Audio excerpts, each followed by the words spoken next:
Hello friends! Welcome back to another episode of my Victorian Sims 2 challenge. I am delighted to be here today with a cup of coffee. I know, it's like 11 a.m. and I'm already just like on my second cup of coffee. That's just sort of how this week's going. I hope you are all doing well, and let us dive right back into the Jung household. So I decided it would be nice to start off the Jung rotation with a wedding, because oftentimes our Jung episodes tend to be a little bit depressing. To be fair, I feel like the last few episodes haven't exactly been as existential as they have been in the past, but we have our lovely Aldous getting married to none other than Justine Fenner, and Justine, of course, is the sim self of the lovely Lady Simmer. Now, we all thought that Aldous, poor Aldous, deserved something really nice and wonderful, and so I just thought like a sweet little backyard wedding would just be perfect for them. And we have so many members of the family here. We have Faye, we have Lee, and we have some of Winnie's family here as well. That's Jonah's family. Poor dear late Jonah, whom we shall never see again, hopefully. I'm kidding. I actually dearly miss Jonah. Like, he was a really chaotic entity, and he brought some interesting joy to the neighborhood. Although we have a proper roof raiser, we do see some of the Sims actually leaving the wedding party a little bit early, which is unfortunate because they are not getting to enjoy some of the wine that we have set out here. Evelyn dearly misses her Uncle Aldous, and Aldous does have a really good relationship with his mom, Lee. Even Peter actually shows up, so dear Aldous doesn't really hold Peter in any bad blood, which is kind of shocking considering the fact that the last time we were at the Jung household, Peter lost Aldous's inheritance in some gambling. So while we would expect these two to not actually get along, Aldous is, you know what, he's a very simple sim. He does actually enjoy the country life that we've set out for him, and he has managed to find love. Meanwhile, back at the main Jung household, we also have some more canoodling happening here. That's right, we've got Peter and his wife Lydia having some fun, while the rest of the kiddos in the household are entertaining themselves. We have Evelyn playing the piano, and Edmund is spending a little bit of quality time by himself in Faye's old bedroom. I do think he really misses Faye, and I do too. We need to spend some more time with her, so maybe before the episode's out, we'll actually hop over and see Faye for a little bit. Despite everything, Lydia also has a good relationship with Peter still. I think I had kind of anticipated them, maybe not. Here we have little Matthew Horace, who is aged up into a toddler. Now, you also may see the tombstone there. Yes, that is the death tester, unfortunately. So the mortality rolls did not lean in our favor for poor Matthew, and he unfortunately is lost to an early childhood fever, and we have Grim coming to take him away for the last time. The entire house is distraught. I don't think anyone was anticipating this. I know it's kind of been a while since we lost a kid to a mortality rate, I think. So it is pretty unfortunate. Everyone's very upset. Poor Lydia and Peter also were not really prepared for this loss, I would say. They are really sobbing, and I think it also hits Willard especially hard. Oh, I'm sorry, guys. I always feel really bad. Oh, Willard. I don't always see the kids in the household this upset about mortality rates, but Willard, oh my goodness, this poor child. Edmund is being a really great grandfather and has taken to playing with Evelyn to keep her distracted. Unfortunately, Peter is not very distracted and ends up having to have a psychiatrist call on him. So he's kind of been in aspiration failure this whole time. Willard tends to walk outside and sort of wallow in his sorrow about Matthew. It kind of breaks my heart. Although Evelyn is really leaning into her family, I see her more as a family-oriented sim who, in moments of crisis, really leans on her family to just kind of, I don't know, recover. Although, let's be real, I think she is supporting her father more so than her father might be supporting her. Edmund is honestly, like, really leaning into the role of grandfather. Like, no one's gone to bed yet. Everyone is kind of beside themselves at the moment. And Edmund takes some time outside to sit among the fireflies with his granddaughter. Lo and behold, we actually have a surprise visit from Lee's family. So her brother Chen and his wife Mei and their little daughter Wenling have come all the way from China to stay with them. Now, they weren't exactly anticipating on this stay. They received no notice, and the household is already a little bit chaotic as it is. However, I do think that the household did kind of need some revitalization that perhaps the Bao family could provide us. And they are a good deal younger than Lee.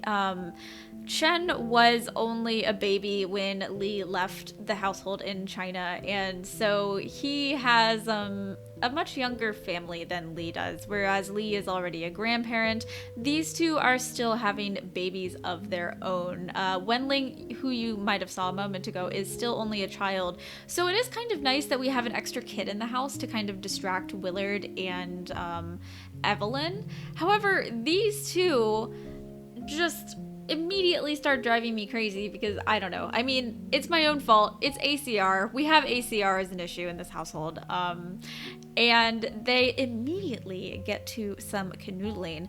Now, I wouldn't necessarily mind this if it weren't for the fact that they immediately get pregnant. Thanks, guys. Just thank you.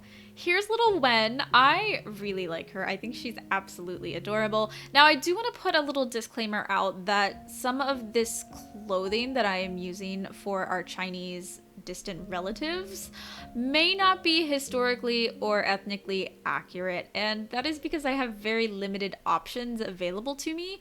If you know of any better options, please send it my way. I did do as much research as I could, and so I'm trying, but feel free to criticize or offer constructive criticism there. I would really appreciate that. Now, the children do attend the local Chinese school run by their close relative, Faye, and so Wenling is actually attending school with the kiddos, which is actually really great because we don't have a lot of Sims currently attending Faye's school. And we do see Willard's spirits have greatly risen with the arrival of his cousin and new relatives. You can see him really recovering from the loss of Willard, or from the loss of Matthew. We do decide to spend a little bit of time at the winery. Chen does decide to join. Their family originally is tea farmers back in China, and so he is really interested in learning a little bit more about the agriculture and horticulture in England. So he helps out a little bit with the grapevines. He's very intrigued. Unfortunately, we don't have a lot of customers at the winery today. The Jungs haven't always been in the highest esteem in New Whitby, and we can kind of see that in how few people actually stop by the winery. Given that they are the only place that actually makes alcohol in town, it's kind of shocking, if you will. We do see Louisa come in having a pure existential dread in the midst of the store. We can definitely imagine that she's still struggling a little bit with the loss of her husband, tragically, but New Whitby. New Whitby is doing great right now, guys. Like, everyone is happy. No existential crises here. It does seem about time that we expand a leaf at the table because we have so many new Sims in this household that most of the kids are just standing around while they're eating instead of sitting down. Lydia and Peter are still having a proper little canoodle. They are working on replacing dear Matthew very quickly. And no, Edmund. I'm not ready. Oh no. Well, it looks like Edmund is officially leaving us. He actually goes out with quite some fanfare for this neighborhood. He's one of the first Sims to die with a perma-plat aspiration, and thus he gets the pretty gold tombstone, which most Sims in this neighborhood don't have. He leaves a great deal of money, almost 20,000 simoleons, to Lee. And if I'm being honest, I really, really regret having moved Aldous out of the household when I did, because he could have taken some of this inheritance with him. I also keep catching Lee and Chen having romantic hearts for each other when they're supposed to be siblings, so I'm realizing now that I forgot to use Simblender and actually like fix their relationship. So gosh, someone please remind me to do that in Discord. With all of the extra guests in the house, everything seems kind of broken, and so we have a lot of cleaning and fixing to do. Meanwhile, the children are getting along swimmingly. We have little Evelyn and Wen just having a proper little hangout, playing some games together in the nursery, and really becoming like sisters to each other. It is really sweet to see. And also, Lee has been in the education career and has gotten high enough that we've actually been able to get the like bookcase of learning or whatever it is, and so it's basically a cheaty bookcase that lets you skill crazily fast. We do have Chen and Peter playing with that as well. We also send the rest of the family later in the day to St. Philip's Parish to pay their respects to the dearly departed Edmund. I decided to give him this little tomb right here. I thought it was appropriate since he is, of course, the first Sim in the parish to depart us with a very high aspiration. And we'd kind of decide that it felt more fitting for Lee to actually be the one to give the eulogy, just because the Jungs weren't exactly the most religious family in town, and so they didn't really know the pastor that well, the Parson Allen, and so they're just kind of using the church as this social space for the service. Poor Willard is so emotional. It's really hard to see this poor kid. Like, Evelyn is very cool and calm and collected, but Willard just keeps sobbing. Of course, the Bows also come to pay their respects as well, and it is time to say goodbye to Edmund. I feel so sentimental about this. Do you guys remember when he was married to Emma? Like, he's been married twice and he had a childhood sweetheart, and like, oh my god, poor Edmund. And it would be a thunderstorm while we say goodbye to him as well. Oh, this is so hard to see. Poor Lee, they've been together for so long and they had a love match. Can you guys believe that Edmund of all Sims had 2 love matches? Like, that is kind of crazy for this neighborhood, especially as early on as it was. So we do send everyone home. It's time to say goodbye. And on a more positive note, it is also Evelyn's birthday. She is aging up into a teenager, and I'm very excited about it. I think she's going to be such a lovely Sim. She seems very well adjusted for a Jung. I think she actually takes after Lydia Holloway's side of the family, so she's perhaps more Holloway than she is Jung, but that's okay. And of course we make her a family Sim because it just feels the most appropriate for her. Chen, that is your sister. Please stop. Stop. Also, I probably should have put her in a pinafore since she's only just aged up, but instead I give her this cute little number and give her some sort of like loose waves, loose hair. We'll take her hair up when she's a little bit older, but at the moment I wanted to do something to sort of recognize her youth. And everyone is, finally kind of over all of the deaths in the household. May is probably the most helpful, clean sim that has ever graced the Jung household. Like, she is incredible. She's walking around cleaning while Lydia and Peter are being the proper pleasure sims that they are and doing absolutely no cleaning amongst the house. And we do have a bunch of sims stop by. Philippa stopped by earlier. This is Marion Avery. She has stopped by to pay her respects because she was good friends with Lydia, and so they were actually neighbors. Crazy enough that the Averys were near her vein of the Holloways. But now I did want to spend a little bit of time with Faye, as I mentioned earlier. So this is the schoolhouse that she actually lives at. She spent her dowry and inheritance on building the schoolhouse. You might remember that at one point she was in love with the painter in town. That was the Cedric Cunningham, very charming, but also part of the intellectual salon. And she just didn't really, they didn't really like create a proper bond because he wasn't really inclined to marry. And instead, she has really embraced her passions of school teaching and learning more about Chinese culture. She was always really interested in that side of her heritage, and so has dedicated herself to learning and teaching.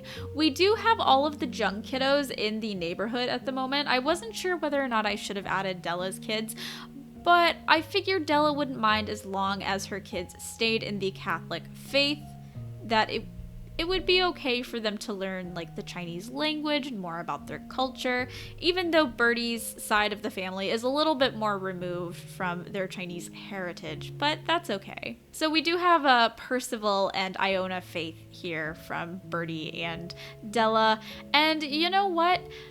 Faye has really felt as though she has kind of come into her own, that maybe she's even found her calling, because raising these kids in her small schoolhouse brings her so much joy, because after learning, she's related to all of them, and so they'll hang out, they'll have a little pillow fight, they'll even maybe have a proper little jump on the bed and throw some ball outside of the household.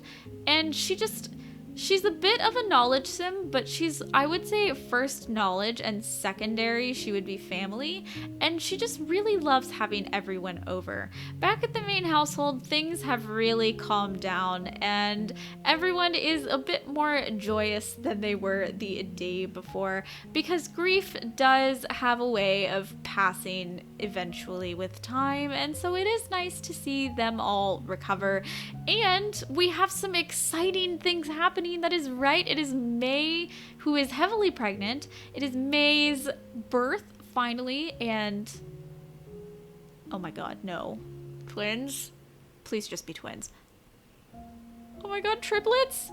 Oh my god, this household is not big enough for... Why did I do this to myself? Why? Oh my god. Alright, so we have baby number 1 there. You can see the dread on my face for having to deal with this household, but thank god the rotation ends right after this, so I am putting this off for future Kristen's issues. And she's handing off her first baby, of course, in like the smallest room of the house to have the other two, because Sims 2 logic. And there we go, baby number 2. They are really cute, and it will be nice to have a little bit more actual diversity in town. So, like, I don't necessarily mind. The kids are going to be raised, if they do decide to stay in New Whitby, in Faye's schoolhouse, because I had some really lovely viewers telling me a little bit about Chinese culture in England at the time. Is that Grim? Grim, why the hell are you here? Please leave. Who are you here for? Oh my god, are you here for Lee? What is this episode? my god. Well, Lee just kind of glitched when she died, and we didn't get any of her inheritance. So that's great. On a happier note, I think, after the death of Cornelius, we did need to elect a new town council and mayor, and we actually have Harrison Lawson, who is going to be our third mayor. It is really kept in the King Lawson line. I wasn't really expecting it to be Harrison. I kind of thought it would be Nathaniel, but you know what? The town voted, and this is what we have landed on. So we have Charles King, Ernest King, Edgar Holloway, Cecil Harvey, and Nathaniel Lawson, as well as Albert Harvey. Albert is kind of one of the only people of the generation above them that he'll be an elder soon too, which honestly breaks my heart. You all know how I feel about Albert. I just love him. So that is going to be where we end off today. I hope you guys enjoyed today's episode. If you did and you want to see a little bit more, don't forget to like and subscribe. And as a little PSA, I have been streaming the new Streamford Cross, the Regency series that we have started on Twitch. I will be streaming every Wednesday, Saturday, and Sunday for that. So I hope to see you there on Saturday. Bye!